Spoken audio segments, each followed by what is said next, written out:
Finally guys, যেটার অপেক্ষায় ছিলাম, বৃষ্টির অপেক্ষায়, এখন হচ্ছে গিয়ে বৃষ্টি পড়তেছে। অলমোস্ট বাজে হচ্ছে গিয়ে সকাল 4টা, সন্ধে মেঘ জিতেছে। এই দৃশ্য বলার মতো না। যদি ঢাকা ভাষায় প্রকাশ করা যাইতো তাহলে এই দৃশ্য ভাষায় প্রকাশ করার মতো না। দেখেন মানে এক কথায় মেঘ, মেঘ দিয়ে পুরো ঢাকা যেতেছে। আমরা হয়তো ক্যামেরার ভিতরে এরকম বোঝা যাইতেছে না। দেখেন এই যে মেঘ যেতেছে।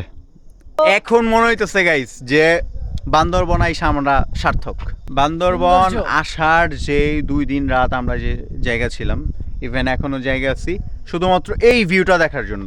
এই ভিউটা, এই ভিউটা দেখার জন্য, এই যে মেঘ যেতেছে আর সকালে যে দৃশ্যটা গাইস, ওটার জন্য ওয়েট করে। ভাষায় প্রকাশ করার মতো না। এক কথায় পুরো ডিফারেন্ট লেভেলের একটা ভিউ পাবেন সকালবেলা। রাতের বেলা যে ভিডিওর কথা বলছিলাম, ঠিক আছে, মানে যে দৃশ্যর কথা বলছিলাম, সেই দৃশ্যটা এখন হচ্ছে কি দেখেন। এই যে অবস্থা, এই সেই অবস্থা। আমরা এখন আছি হচ্ছে কি সুখিয়া ভ্যালিতে, মেঘের ভিতরে গাইস। দুইজন একটা ছবি তুলতেছে। মানে বইরা আমি বুঝাইতে পারতাছি না ভাই, আমি কি পরিমাণ এক্সাইটেড এইটার জন্য। সো একবার জাস্ট দেখেন, এই যে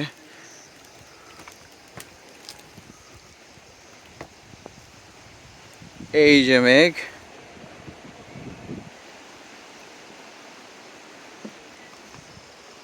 জোস।